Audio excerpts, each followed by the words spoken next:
Trey Smith, I wish we would have actually discussed this yesterday because I think it's quickly turning into one of the best NFL players that Tennessee has had probably since maybe Alvin Kamara. I know Cordero Patterson is still chugging along, but Trey Smith to me plays offensive guard. So we're not going to ever consider him a superstar. So I can't put him in the pantheon of even I can't put him in the pantheon of Reggie White. I can't put him in the pantheon of Peyton Manning because those guys played really key positions. Quarterback's probably the most important position, edge rusher second, and then your offensive tackle is probably third. So I can't put him in that upper echelon, but because of the position he plays, not because of his play. In case you didn't know, his Pro Football Focus grades are through the roof. Caleb, this guy is an absolute star. So will we be having the conversation that he's better than a Fred Weary, that he has the type of career as a Scott Wells, who played, I believe, 12 years for the Green Bay Packers? I totally believe that's the case. And you pretty much need that from an offensive guard if you're going to take him with that pick. You know, he had the blood clot issue. They're still getting a fantastic deal out of him, I believe. But the guy is about to get paid, and he's gone to 3 Super Bowls. Is that right? In his first 3 seasons? That's pretty incredible. In his first 4, but still 3 straight. But 3 straight. Trey Smith now joins only 2 other former Vols to go to 3 Super Bowls. Hacksaw Reynolds, who won 2 with the 49ers and went to 1 with the Rams, and obviously Peyton Manning, who went to 4. He also this year just made his first Pro Bowl. So he's going to be a Pro Bowl. He made the 2024 Pro Bowl. He was on the All-Rookie team in 2021. He has been a rock on the Chiefs' offensive line for 4 years, and a huge reason. And I want to point this out, guys. Anybody who watches the Chiefs, it's kind of like, do you remember the early games for Tennessee this past year, Dave, where against Kent State and stuff, if they wanted to, Nico probably could have thrown for 500 yards, but instead they let Dylan Sampson rack up the yards instead? Mm-hmm. People have been talking about Patrick Mahomes' dip in production this year. That's because they haven't needed him to throw for 300 and 350 yards because they're running the ball so well. They're running the ball so well because of Trey Smith. So why would you air it out with your quarterback if you don't have to like that? And that's been bank on it. How about this? Bank on it, brought to you by commercial bank member FDIC. Life made better. Trey Smith is the best NFL player produced by Tennessee since Eric Berry. Bank on it. Commercial Bank is your neighborhood bank. What makes us different from other banks? We understand that every customer has unique opportunities, challenges, and financial concerns. We don't expect you to fit into the same box as the next person or business. Whether it's purchasing a home, saving for your child's future, or planning for your next vacation, we're with you every step of the way to navigate life's big decisions. So what did you think about that statement, Caleb? Trey Smith is the best NFL prospect since Eric Berry.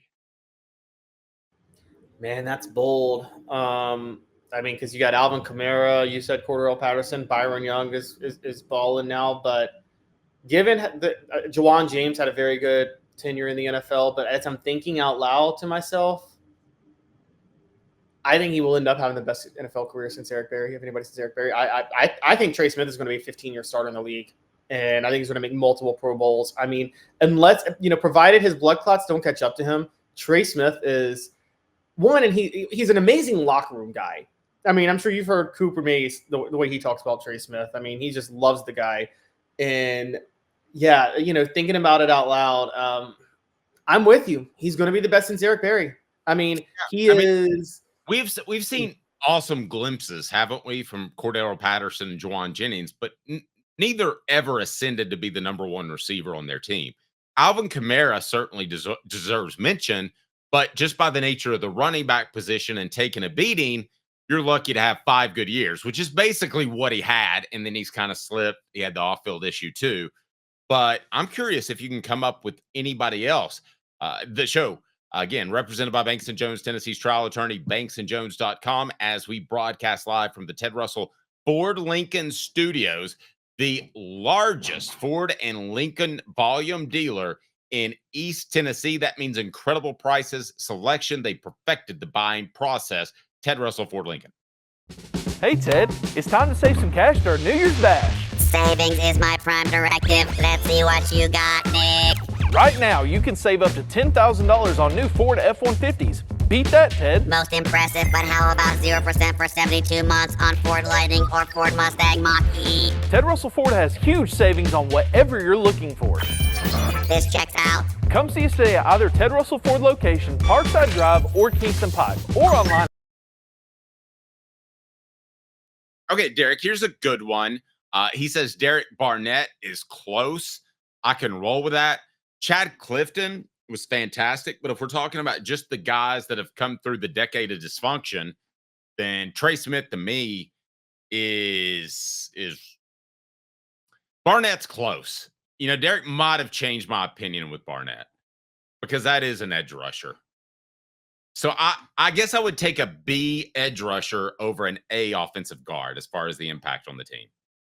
That's not an indictment of Smith. It's just the position he plays. I'm going to take – I still might take Trey Smith because I'm not so sure Barnett's been a B edge rusher in the NFL. I mean, I like Derek Barnett a lot. He's been a solid starter over the years, but, you know, he hasn't wreaked havoc the way he did in college. A lot of what Derek Barnett did was time snap counts. And timing snap counts it's a lot more difficult in the NFL than it is in college. And so I think that he's had some trouble taking that into account. I'm going to take Trey Smith. And, you know, Dave, I'm changing my views on guards in this way. And you can tell me if I'm wrong on this. I am changing my views on guards because of having covered Josh Heupel in Tennessee and having seen the Titans during their running game years with Derrick Henry, when Derrick Henry went down and they still had the best rushing attack in the NFL. I would take a guard over a running back, honestly. I'd take a guard over a running back, but I wouldn't take a guard over a defensive end that played at about the same level. I mean, I'd take a B defensive end over a B offensive guard. You're falling in love with offensive guards lately here, Caleb. Makes me want to. I'm sorry. I mean, offensive guards. Oh wow! Now who's doing the voice? Yeah, Dave, I think Trey Smith is an A offensive guard. I think Derek Barnett is kind of a C defensive end. So Derek Barnett is a one-trick pony, honestly. And that's not a knock on him. Sometimes one-trick ponies, you can put them in situationally, and that's valuable. But when you're talking about an edge rusher, Dave, you keep talking about how an edge rusher can wreak havoc. They can only wreak havoc. The only ones that wreak havoc are those A edge rushers that are in on every play, and they dictate how the offensive line blocks. Here's some more names, which is why I absolutely love our message board. Hey, I missed the topic. Darnell Wright was the best lineman I can remember for the Vols. Would you take Trey Smith at guard, or would you take Darnell Wright at a more coveted position at tackle? Trey Smith at guard. I'm sorry. I thought Trey Smith was better than Darnell Wright in college. And guys, Trey Smith was 3-time All-SEC. He played through a really rough time. They moved him to tackle one year. They moved him to left tackle because they were so short there, and he was almost an All-SEC left tackle. So, yeah, another one, Cam Sutton.